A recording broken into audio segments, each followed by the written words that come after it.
Okay, gang, I'm here with Todd Mansell from Alberta, Canada. How's it going, Todd? Good, and yourself? Awesome. Good. So, what do we got here? Well, we have a pig.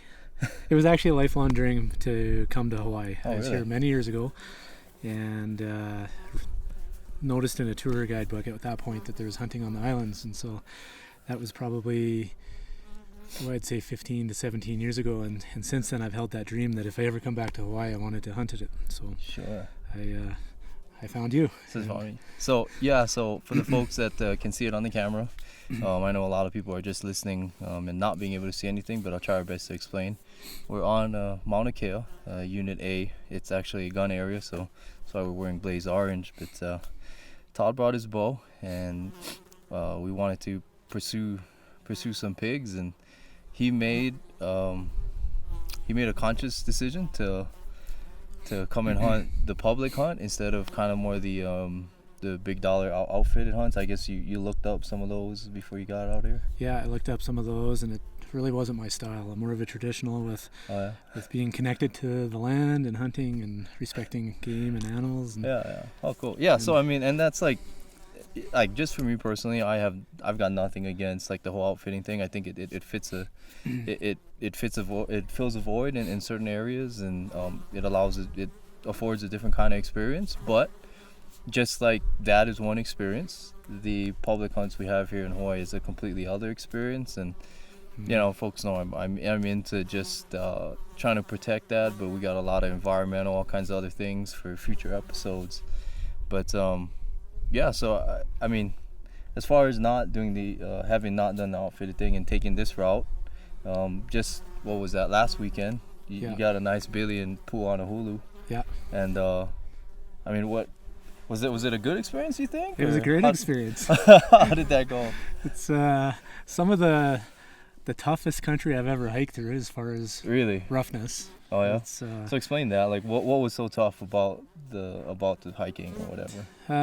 It's the lava flows of how it flows through the country and creates craters and big boulders that just want to roll and ankle biters and it's tough country. It's, you know, from a distance when you drive past in the car, it looks like grassy terrain, but sure. When you get out there, it's quite different. It's very rough. Yeah, that's the thing. I think you know, I've taken a lot of folks from outside of Hawaii hunting here, and when we hunt like the goat areas where there's a lot of fountain grass, and fountain grass is an invasive weed here. I believe it was actually brought in as an ornamental for one of the ranches in like the early 1900s, and then it just spread, and it covers pretty much a lot of the west side of the Big Island. And yeah, it's like a blanket that you can't see what you're stepping on, right? No. So you think it's like these grassy plains, Yeah, and there's massive lava rocks under it. it's tough travel. Yeah. Yeah. So I've had one friend actually right where we hunted in Pu'anahulu where like it took us maybe 2 hours to walk in. So, and he shot his billy at maybe, I don't know, about 10 o'clock or so. Yeah. And we didn't get back to the truck till like 6:30. He rolled his ankle and we were hobbling out the whole way, and I ran out of water carrying all his stuff on the way back because he couldn't carry anything. Man, so painful. I carried 2 backpacks, his billy meat, his bow, everything. Yeah. And we barely made it back. So I was just glad that you didn't roll your ankle. No. Because he's a smaller guy. Yeah. There's no way. We're gonna have to call a helicopter. I can't carry. I wouldn't be able to carry you off. Or just put me out of my misery. Yeah. So I mean, how was that though? I mean, as far as like hunting, I mean, compared back to Alberta, where you're from, is it vastly different hunting, or how's that? The tactics are very similar with spot and stalk. You know, You'll see an animal and put the wind in your face and use the terrain to sneak in. So Sure. So the techniques are very similar, but I found the quantity of animals was far greater than I saw more animals in one day than I've seen in 2 years of hunting. So Wow. so it's just there was a lot of game Sure. out on the plains with. Sorry, I'm gonna move this mic a little bit Yeah. because the flies are everywhere over here. But yeah, we're up. So definitely lots of game, and that was quite surprising because being a game-rich environment, it increased the opportunity to spot and stalk and put a couple plays on animals. cool. Yeah, and for the folks that maybe can hear it, yeah, we got a lot of flies on the pig here. We're gonna clean up soon, but we want to just take this opportunity since we're out here. Kind of, you can see the scenery. I'm gonna guess we're at about maybe 8,700 feet, roughly 8,700 feet, and these pigs, they'll go all the way up to about I've seen them as high as like 11,000 feet in the no vegetation. Wow. So I mean, It's is it what you expected to see when you think about pig hunting in Hawaii? no, because I envision pigs being in the rainforest and hiding in all the Sure. deep dark timber and Yeah. rooting in the roots. So when I found out they live up on the mountain, that was a big surprise. Yeah. But the hunt itself is amazing. It's definitely surpassed my expectations.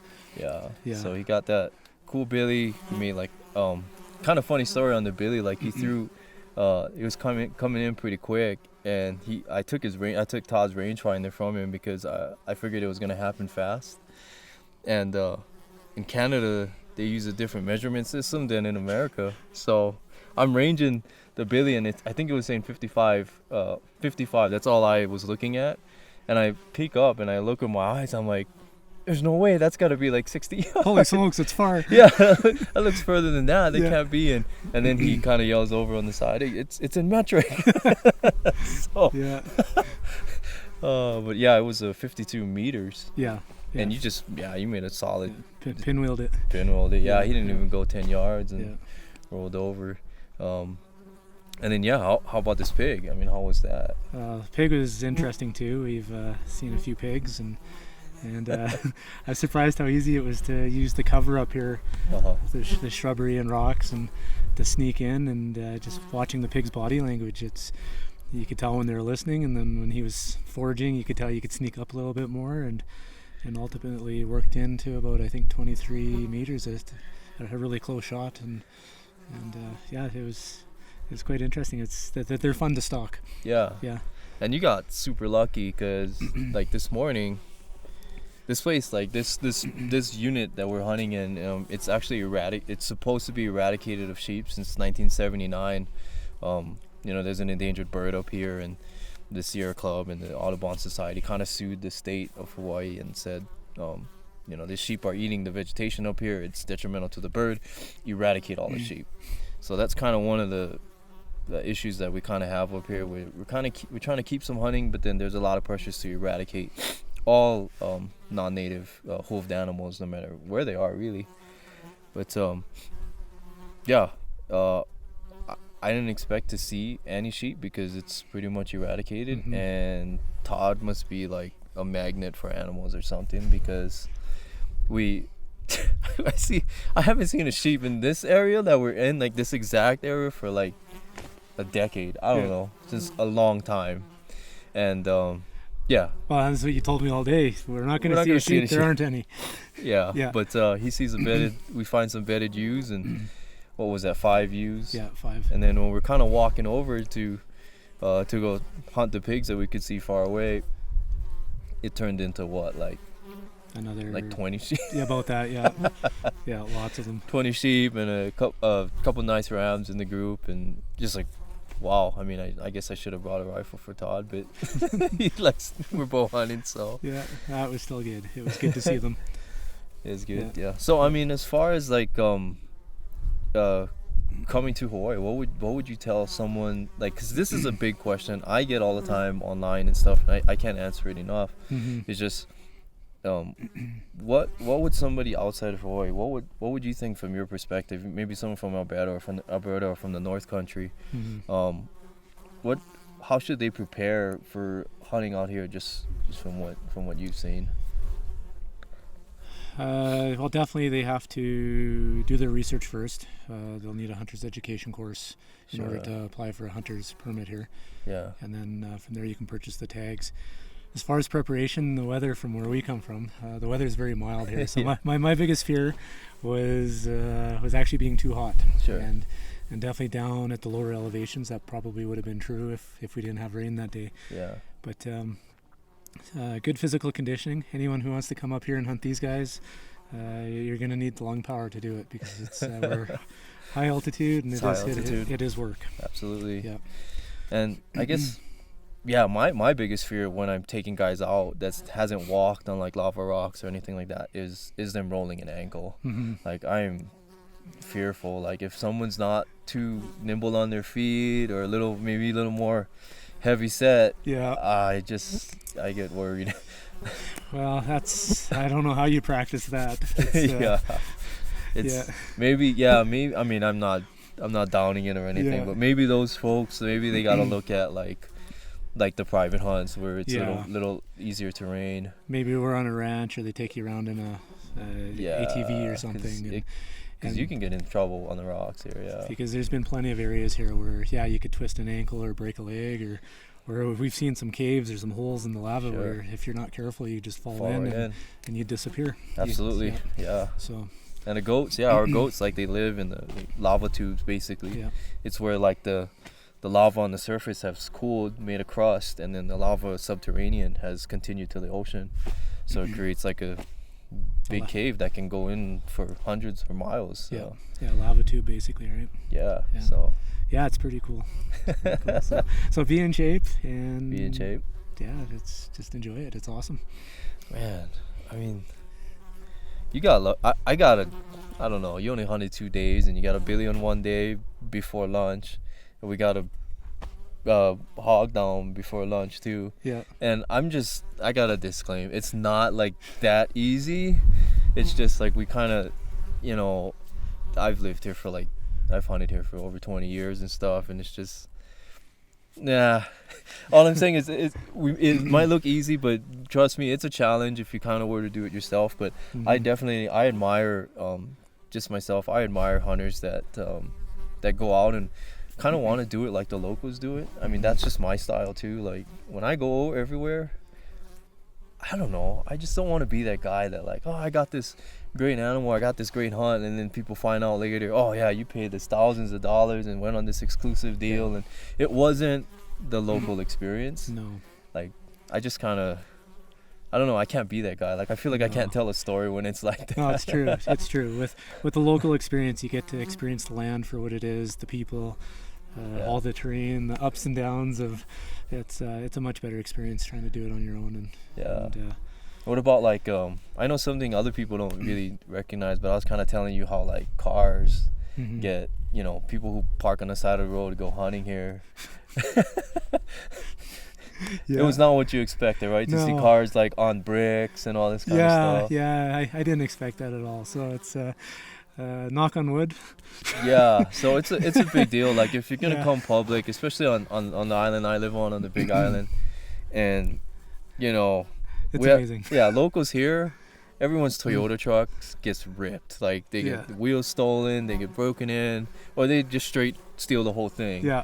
So yeah, when we park in like public places, it's a big problem over here, and you wonder like, we're on an island. Where are they gonna go with the thing? Yeah, no, it's amazing. If you break down, don't leave your vehicle because you'll come back and the tires will be gone. Oh, totally. Yeah, totally. Yeah. So lock up your stuff, and I mean, I don't want people to be afraid of it, but just know like this is something that happens. Yeah. Well, and the island itself, there's nothing to be afraid of. Our time here have been, I've felt very safe. And awesome, yeah. And the people are awesome, and the beaches and the food and the entertainment, it's fantastic here. So it's, there's, as you were saying with the vehicle, it's just some cautionary tales of park your vehicle in a well traveled location where there's lots of eyes and ears that see it. So yeah. Cool. Well, it's been super pleasure for me to be able to take people out and from different areas, and I don't know, I guess living here I take a lot of this stuff for granted, and maybe I shouldn't, but I really long for like traveling elsewhere, and then maybe everybody on the outside kind of really longs for traveling here. Yeah. It's always kind of like the grass is greener thing, but yeah, we have some pretty interesting hunting here. If you guys are watching the video, pigs at 9,000 feet and that kind of stuff, and yeah, I mean it's here. You can do it all. Anyway, it's pretty serious off-road though. Yeah. But there are other areas more accessible. Yeah. Right? We hunted off the highway for your goat. So. Yeah, that was decent. It was parked by the highway and hike in, and so it's the accessibility was good, but the hike was tough as far as. And I know I know a couple other guys, like I've sent them to those areas on the roads and stuff, and they were successful themselves. Yeah. But mind you, yeah, those guys were they were pretty in shape, like yourself. Some guys were even like they're like runner, like marathoner type of guys. Yeah. So yeah, they all found some success. So yeah, sure. I mean it's out here to get. You don't. I know some folks might want to look online and you see like hunts here are like 1,200 a day, 1,500 a day. If you go like the big expensive hunts on some of the other islands, they can be like 3,500 a day. Yeah. So yeah, I just want folks to know that you can make it happen, you know, with your vacation if you want to. And I'm just gonna throw the plug out there, like if you got like a sick place to hunt and you're like a public diehard DIY guy like me, find me. Let's go hunting, because like I'm dying to go. I live for adventure. I'm broke living in Hawaii and stuff. Like I can't buy a house and it's really expensive, but I live for trying to go to other places, and Alberta is That's how I met you. I contacted Ryan and I said, hey, do you want to trade hunting in Hawaii for hunting in Alberta? So that's how we ended up here. So I'm totally looking forward to going to Alberta one day. And those mule deer, like they're in big. I don't know what, I just watch TV and all I see is like these deer running around with just ridiculous antlers. And I'm not really a horn hunter, but I'm not gonna not pursue it if I don't see it, though, you know. So that's been like one of my dreams to like stalk them in those ag fields or in those places that I see them on TV. And I don't know, it's kind of what we do in Hawaii. So I've never mule deer hunted yet, so well, you'll love it. It's the mule deer can grow large. Yeah. So I mean, for people like, because there'll be viewers from Hawaii too, or listeners from Hawaii, what would you kind of tell them as far as Alberta goes? Because I know Alberta hunting, you gotta you can't just show up, right? It's gotta be. No, so to hunt in Alberta, you need to either hire a guide, a registered guide, and that can be quite expensive. And or if you meet someone, have a friend there that can hunt or host you, and with filling a little bit of paperwork and applying, and then you're able to purchase over-the-counter tags and be hunter hosted by a Alberta resident, and then be able to hunt there. Yeah, I'm gonna look forward to the hunter host. And I was kind of looking at some of the costs of just the tags and the application. It's not too bad. It looked cheaper than actually the stuff I apply for in the States, to be honest. So it's cool. I hear great things. And your dollar helps out too. Oh yeah, it's a little bit stronger dollar, I guess. A little bit stronger dollar, about 30% difference right now. So wow. Yeah. So it would. So what I saw in the book, that was dollars or that was Canadian? That's Canadian dollars. Oh wow, so it's even better. Lower. Yeah. Oh wow, I didn't know that.